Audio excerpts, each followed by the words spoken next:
Looking at the topic of spouse selection and the beginning of relationship between two, we have to be careful because whatever has to do with the heart and emotion isn't something you rush into.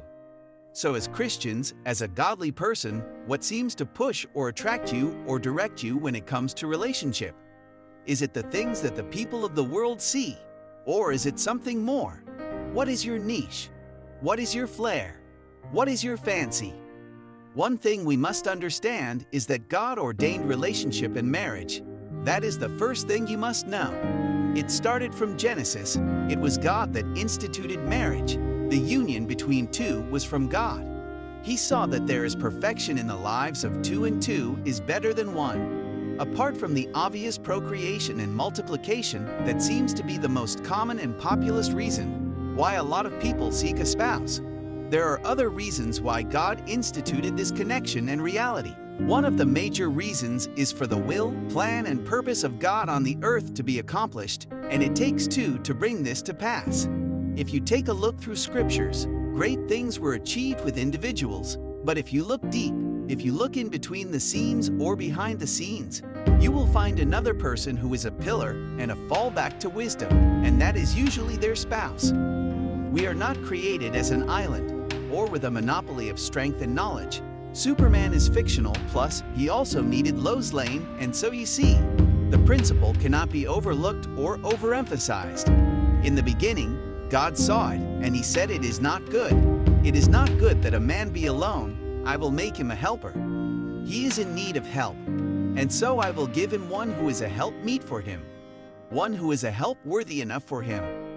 God saw that he needed the strength of two to achieve his purpose, his plans upon the earth. So you see, marriage is not something you toy with or play with. It is not a thing where people come together just to have fun. No, relationship is a serious thing. Marriage is a serious thing. So back to the beginning, understanding the reason why God made this and understanding this, we are looking at the major reason. And since the major reason that we are talking about today is that God brought together man and woman for his will, for his plan and purpose upon the earth to be accomplished, and since the major reason God brings people together is for his will, plan, and purpose to be accomplished on the earth, he also brings together the right people, because the wrong pair will not only destroy the purpose, but destroy each other and others as well. In destruction, we do not mean physical destruction, though that sometimes is the case, but oftentimes it's the misdirection, misinterpretation, and misappropriation of his resources, rewards, blessings, and instructions that are the kind of destruction we mean here. If that be the case, why not let God lead you when it comes to choosing a spouse? Remember, Adam named all the animals. Adam told them what they were going to do, and because God put him there to till the land and to make everything right. So while he was naming them, he didn't find a spouse in them. He was searching just like many people are searching, both male and female, but he found none that was suitable for him. So you might be searching, but why not allow God create and bring yours? Why not allow God join you with your own?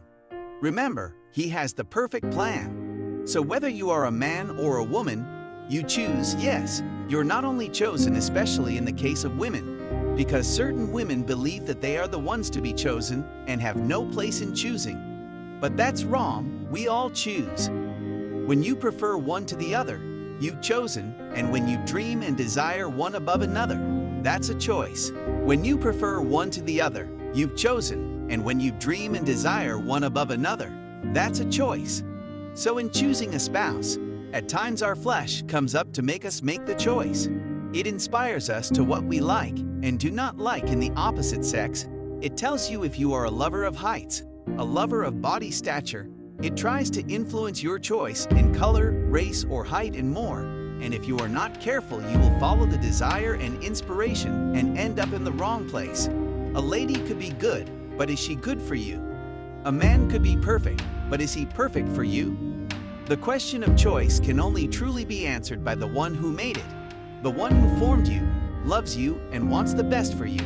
Remember, he was the one who saw the best for Adam. So when he created Eve, he said he had made one, a choice one, a help that was perfect for him, meet for his need. Yes, Oftentimes I have spoken with young men whose understanding of the scripture, especially Proverbs 18:22, is rigid, and I have had to explain to them the meaning of that passage of scripture. It said, "He who finds a wife finds a good thing and obtains favor from the Lord." So that it says he who finds does not mean you go out on a hunt. No, you search on your knees. When you see someone that seems like they fit into your purpose, dreams, and aspiration, do not just walk up to them and slash or accept them without first of all knowing God's will on the matter. Ask God if this is His will, if that person is soothing and fitting into His plans and purpose for your life and for His glory. Are you with me? Proverbs 3:5-6 says, "Trust in the Lord with all your heart and lean not on your own understanding." 6. In all your ways submit to Him, and He will make your path straight. David is one who understood this principle when he was faced with shame and disgrace as his people, including his wives, and that of his men with their children, were taken at Ziklag. David knew who he was. David was a man feared. He was a feared man of war, and he already knew that he had strength and ability to war, but he still went ahead to inquire of the Lord in 1 Samuel 30:8. And David inquired at the Lord, saying, "Shall I pursue after this troop? Shall I overtake them?" And he answered him, "Pursue, for thou shalt surely overtake them, and without fail recover all." So why will you go in your own strength and knowledge?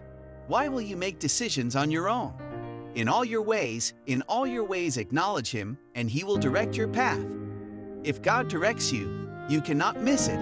If God directs you, you cannot miss it. So I'm telling you, allow God choose a spouse for you. Remember, if God brings a man your way, that man will do everything right, because both of you will fit in and complement the other. He may not be what you seek or what you think you need or want, but he is God's desire for you. Allow God's will. I remember the story of a certain man who was seeking a wife, and he was praying to God every day and asking God, "I need a wife, I need a wife, I need a wife." He'd see this girl, and he would say, "God, is she the one?" God will say no. He'll see that girl, God will say no. He kept trying for years, and it got to a point he got tired. And he was like, "God, don't you want me to get married?" And God said, "No, I have my plan for you." Funny enough, a blind girl came into the area, and God said, "That is her," and the guy said, "Me. With all my stature, my class, my educational pedigree, and all that, I can't fall for a blind girl." After a while, he decided to yield to God, and he went to her, approached her, talked to her. Today they are married, and something happened. After 3 years of marriage, one day she just went into the kitchen to make breakfast, which he had been doing for a while, but because he went to work, she was in the kitchen. As she was trying to find the cup, her eyes were opened, and she saw the cup where it was. She picked it. That was when she realized, "I saw the cup," and she looked around her, and everything was visible. God cannot make mistakes. His plans are perfect. So allow God to make the choice for you, because if you make it yourself, you will surely fail and make mistakes, but if He makes it for you, there is no error in God. Allow God today. God bless you. If this video has blessed you, please like, subscribe, and share with someone.